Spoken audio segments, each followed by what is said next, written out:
Hello friends, CSD publication या चॅनलमध्ये तुम्हा सर्वांचे स्वागत आहे। तर मागच्या मराठी व्याकरणच्या व्हिडिओमध्ये आपण बघितले आहे मृदुवर्ण, कठोर वर्ण, अनुनासिके व त्यांचे वर्गीकरण कसे आहे।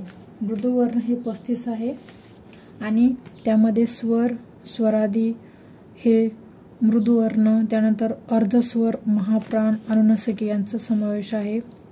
आणि कठोर वर्णामध्ये श्वास म्हणजेच त्याला आपण अघोष वर्ण असे म्हणतो, त्यामध्ये उष्मे किंवा त्यालाच आपण घर्षक असे म्हणतो याचा समावेश आहे।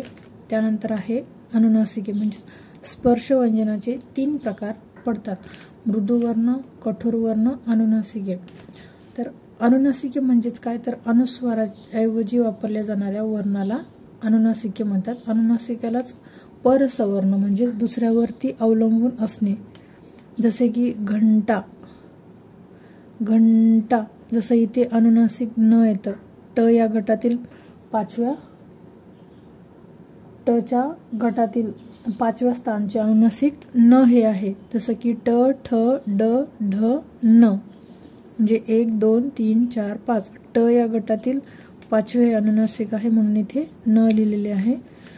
तर ट, ठ हे कठोर वर्ण आहे, ड, ढ हे मृदुवर्ण आहे आणि न हे अनुनासिके आहेत। इथे आपण वर्गीकरण केलेलं आहे, जसे की पहिलं जे स्थान आहे क, ख, च, छ, ट, ठ, त, थ, प, फ हे कठोर वर्णामध्ये येतात आणि ग, घ, ज, झ, ड, ढ, द, ध, ब, भ हे मृदुवर्णामध्ये येतात आणि हे जे शेवटचे 5वे आहे गटातील 5व्या गटातील यांना अनुनासिके असे म्हणतात। तर आता आपण बघणार आहोत अनुनासिकांबद्दल थोडीशी माहिती। अनुनासिके काही घटक, काही महत्त्वाचे घटक।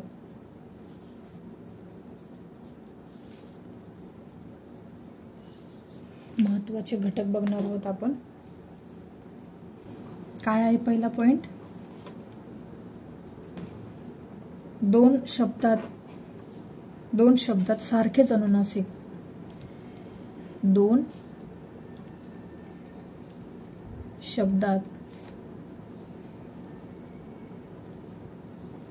सारखेच अनुनासिक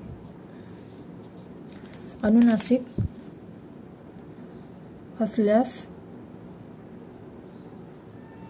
ते समान उच्चाराचे असतात, समान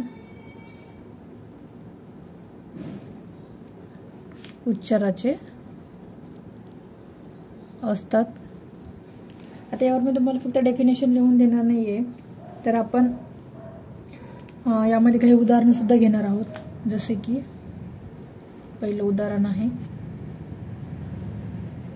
गंगा, 2 शब्दात सारखेच अनुनासिक आलेले।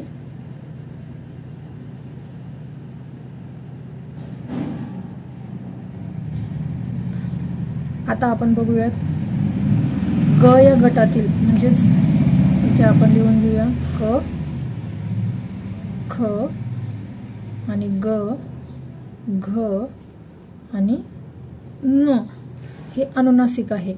तर यामध्ये ग हा जो गट आहे यामधील अनुनासिक सुद्धा नच आहे।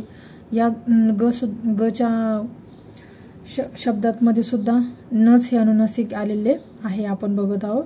2 शब्दात सारखेच अनुनासिक आलेले, हे ग सुद्धा आहे आणि इथे सुद्धा गच आहे, तर यामध्ये हे न हेच अनुनासिक आलेले आहे, म्हणजे त्यांना ते समान उच्चाराचे आहे। जसे की आपण लिहूया हे ग इथे अनुस्वाराऐवजी अनुनासिक येते, तर आपण आता हा अनुस्वार न देता इथे लिहिणार आहोत ग या गटातील 5वे अनुनासिक म्हणजेच काय, तर न।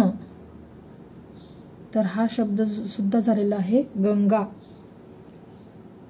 तर हा शब्द तुम्ही गंगा असा लिहू शकतो। आता आपण दुसरं उदाहरण बघूयात। दुसरं उदाहरण आहे कंकण, कंकण। आता क या गटातील सुद्धा शेवटचे अनुनासिक नच आहे आणि या क गटातील सुद्धा अनुनासिक हे नच आहे, म्हणजेच 2 शब्दात सारखेच अनुनासिक असल्यास ते समान उच्चाराचे असतात, यामध्ये स्पष्ट होते। आता हा शब्द कसा लिहायचा, तर क या अनुस्वाराऐवजी इथे आपण अनुनासिक वापरायचे आहे. न, त्यानंतर क आणि न. तर हे सुद्धा कंकण बरोबर आहे आणि हे सुद्धा कंकण हा शब्द बरोबर आहे. आता दुसरा जो पॉइंट आहे ते आहे दोन शब्दात भिन्न अनुनासिके असल्यास. काय दुसरा पॉइंट? दोन शब्दात इथं आहे सारखेच, आता आहे दोन शब्दात भिन्न वेगवेगळी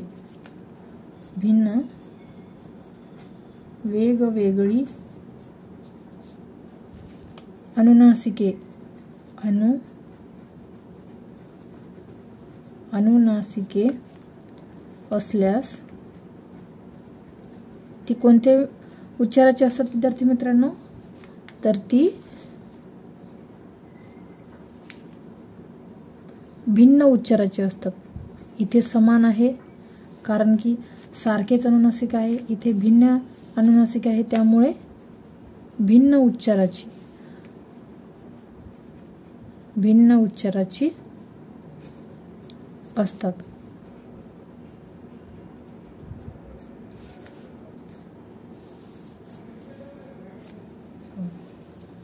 तर यामध्ये सुद्धा आपण उदाहरण घेऊयात.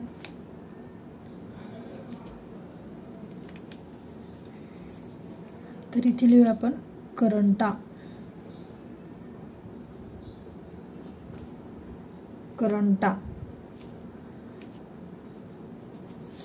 तर याचे आपण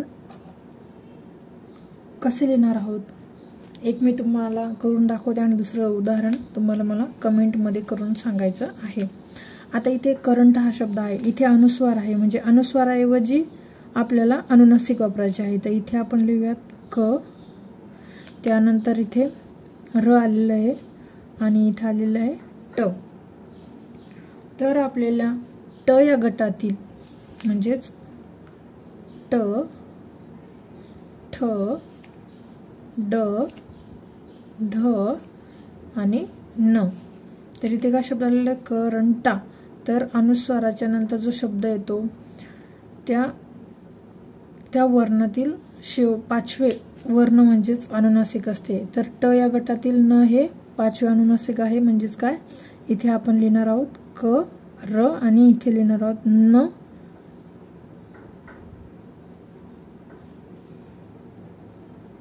करंटा हा शब्द असा लिहितात. इथे माझ्याकडनं पाय मोडला गेलेला आहे. तर करंटा हा शब्द हा सुद्धा बरोबर आहे आणि हा सुद्धा बरोबर आहे. इथे अनुस्वार वापरलेला आहे आणि इथे अनुस्वाराऐवजी अनुनासिक वापरलेले आहे. आता विद्यार्थी मित्रांनो तुम्हाला चंचल हा शब्द अनुनासिकाचा वापर करून कसा लिहितात तर हे तुम्हाला मला कमेंट मध्ये सांगायचे आहे. कमेंट करा चंचल हा शब्द कसा लिहितात. तर त्यानंतर आता इथे अनुनासिकाबद्दल एक महत्त्वाचा पॉइंट आहे. IMP करूयात आपण. IMP तर तो कुठला आहे तर य, र, ल, व. ही काय आहेत विद्यार्थी मित्रांनो तर ही आहे अर्धस्वर. ही आहेत अर्धस्वर. अर्धस्वर का आहेत कारण की यामध्ये स्वरचा वापर होतो. जसं की य म्हणजेच काय तर ई, त्यानंतर र म्हणजेच रू आणि ल म्हणजेच लू आणि व म्हणजेच काय तर उ. म्हणजे त्याला अर्धस्वर म्हणतात कारण की यामध्ये स्वरांची छटा आढळते. आपण लिहूया तिथे ई, रू, लू आणि उ. यामुळे स्वरांची छटा आल्यामुळे त्यांना अर्धस्वर म्हणजे अर्धे स्वर आहेत ते. त्यानंतर इथे श, श आणि स ही काय आहेत तर ही आहेत घर्षक किंवा उष्मे, घर्षक किंवा उष्मे. आणि ह हे आहे महाप्राण.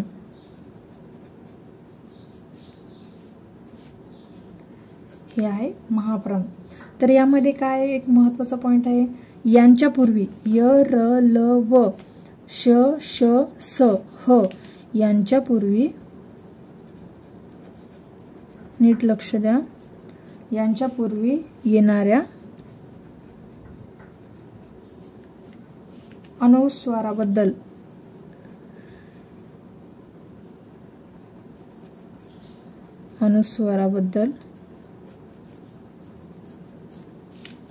अनुनासिक न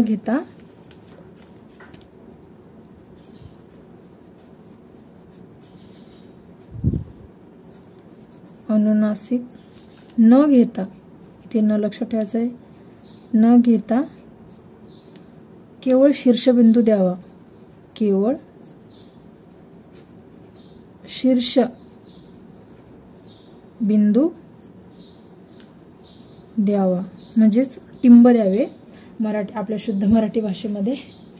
आता तुम्हाला त्यामध्ये सुद्धा एक उदाहरण देऊन सांगते मी लक्षात राहण्यासाठी. इथे आपले पहिले उदाहरण आहे सिंह.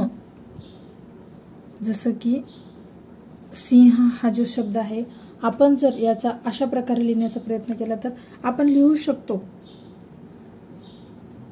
जसे की सिंहचा आपण सी आणि ह च्या याच्यामधला आपण व घेऊ शकतो, म्हणजे सिंह हा शब्द असा सुद्धा लिहू शकतो. म्हणजे 2009च्या नियमानुसार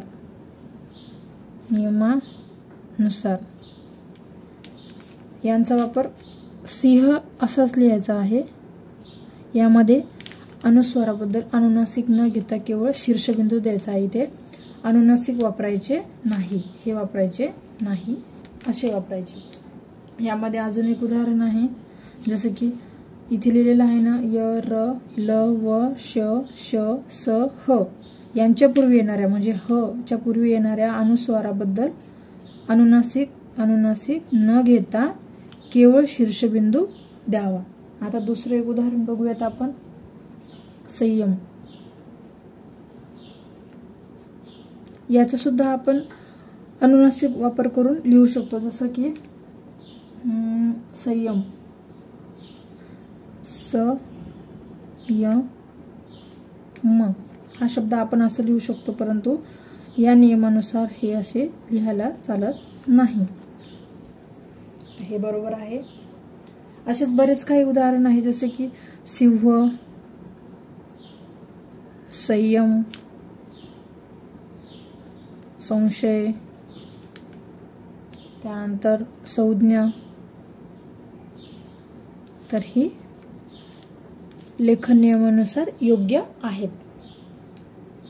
आता एक 4 नंबरचा पॉइंट, इथे हा 3 नंबरचा पॉइंट होता. आता आपला 4 नंबरचा पॉइंट बघूयात. 4 नंबरचा पॉइंट आहे, एकाच शब्दात 2 अनुस्वार आल्यास.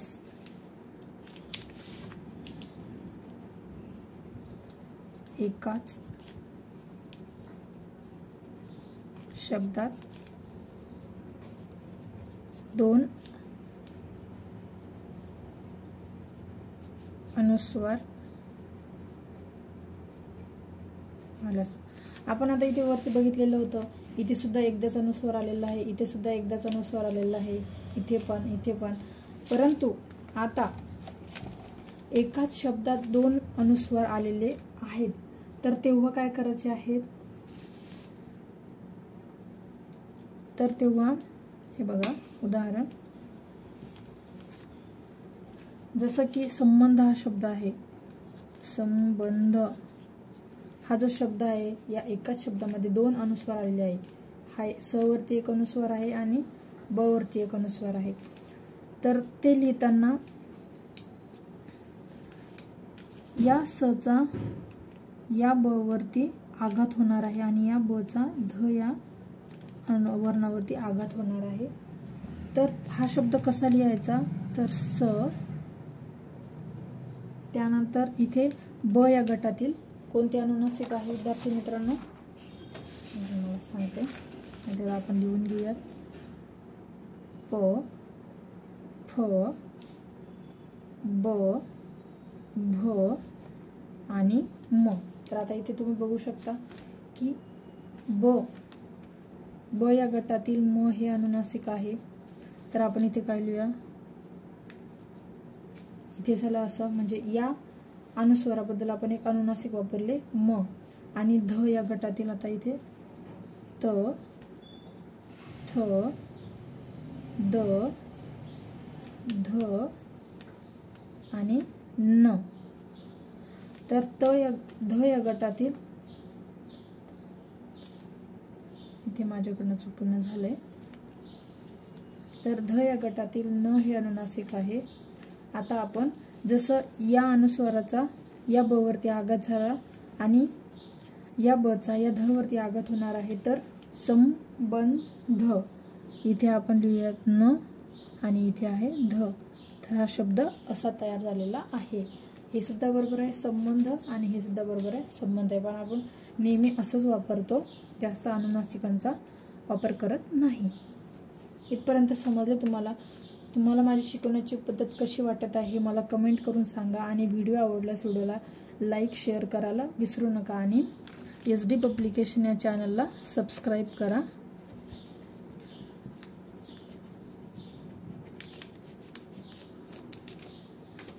चला तर विद्यार्थी मित्रांनो, आता इथे मी तुम्हाला सांगितलेच आहे की य, र, ल, व ही अर्धस्वर का आहेत, तर यामध्ये ई, रू, रू व उ या स्वरांची छटा आढळते, म्हणूनच त्यांना अर्धस्वर असे म्हणतात. आणि श, श, स ही घर्षक, म्हणजे हे म्हणताना तोंडामध्ये घर्षण निर्माण होते, म्हणून त्याला घर्षक किंवा उष्मेय असे म्हणतात. त्यानंतर हे आहे महाप्राण. हे काय आहेत तर महाप्राण. तर महाप्राण म्हणजेच काय,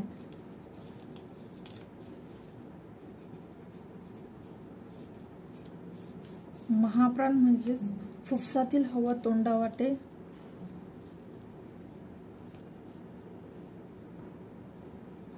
फुफ्फुसातील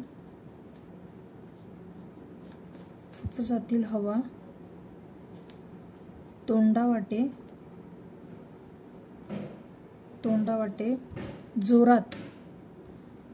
जोरात बाहेर फेकली जाते, त्यामुळे त्याला महाप्राण असे म्हणतात. तर महाप्राण म्हणजेच काय तर ह ची छटा ज्यामध्ये आढळते. जसं की आपण पहिले कोणते कोणते महाप्राण आहेत ते लिहून घेऊयात. तर ख, त्यानंतर घ, छ, झ, ढ, ठ, ढ, थ, ध, फ, भ, श, श, स ही महाप्राणे आहेत. तर आता ही झाली मराठीमध्ये ओळखण्याची महाप्राण की कोणते कोणते आहेत. की ख, घ, छ, झ, ठ, ढ, थ, ध, फ, भ, श, श, स. तर ही महाप्राणे आहेत. तर किती आहेत ती 1 2 3 4 5 6 7 8 9 10 11 12 13. तर टोटल 13 महाप्राण आहेत. आणि आता ही ओळखायची कशी, तर यामध्ये एच, जसं इंग्रजी लिहिताना आपण एच लिहितो ना, जसं की क म्हणजेच काय तर फक्त के, आणि ख म्हणजेच काय तर के एच, म्हणजे आपण इथे एचचा वापर करतो ना, त्यामुळे ख असे म्हणतात. जसं की च लिहिलं आपण, CH.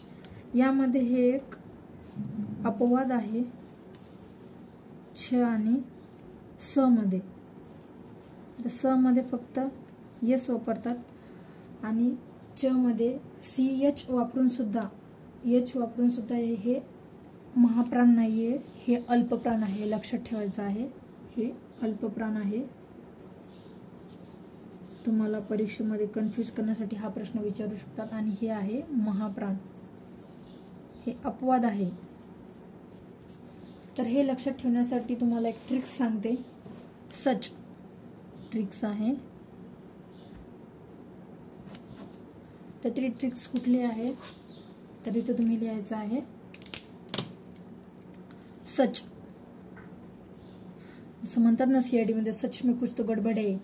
तर सच म्हणजेच काय तर स म्हणजेच महाप्राण आणि च म्हणजेच काय तर अल्पप्राण. हे तुम्ही लक्षात ठेवायचं आहे.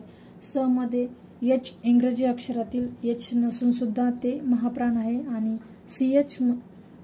CH हे च मध्ये आहे तरी सुद्धा ते अल्पप्राण आहे. हे तुम्ही लक्षात ठेवायचे म्हणजे ठेवायचेच आहे.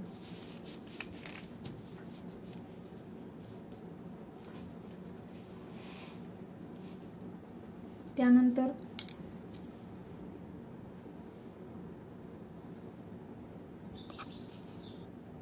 आणि इथे एक माझ्याकडनं हुकलेला आहे.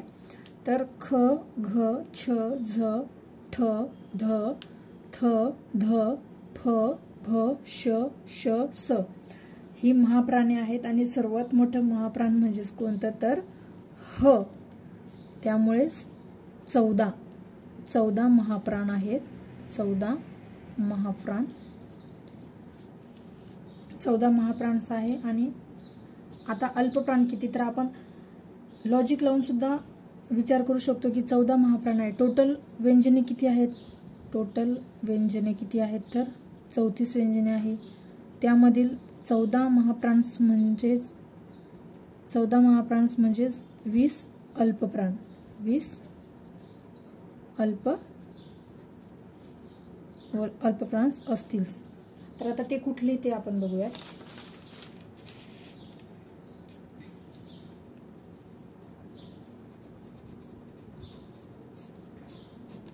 अल्पप्राण तर ते आहेत क. इथेच आपण बघितलेले क हे अल्पप्राण आहे आणि H लागल्यानंतर ते महाप्राण होते. पण इथे च आणि स मध्ये खूप मोठी गडबड आहे. ती ट्रिक्सच्या माध्यमातून तुम्हाला सांगितली. सच में कुछ गडबड आहे म्हणजे स हेच महाप्राण आहे आणि च हे अल्पप्राण आहे. च मध्ये H ची छटा असून सुद्धा ते अल्पप्राण आहे आणि स मध्ये हे फक्त यस आहे तरी सुद्धा ते महाप्राण आहे. हे तुम्ही लक्षात ठेवायचं आहे. आता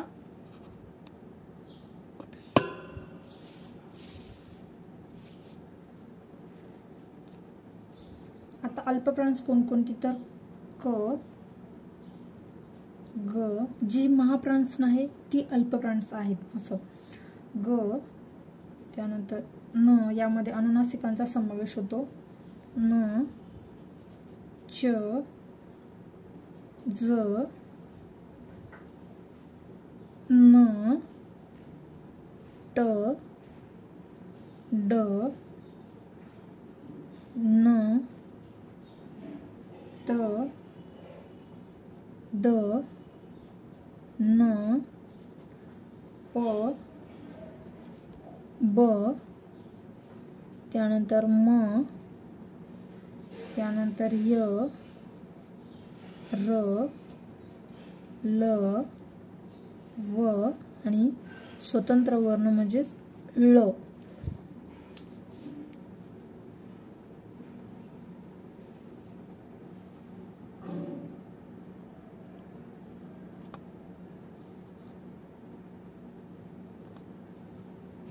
स्वतंत्र वर्ण ळ याचा देखील अल्पप्राणमध्ये समावेश होतो.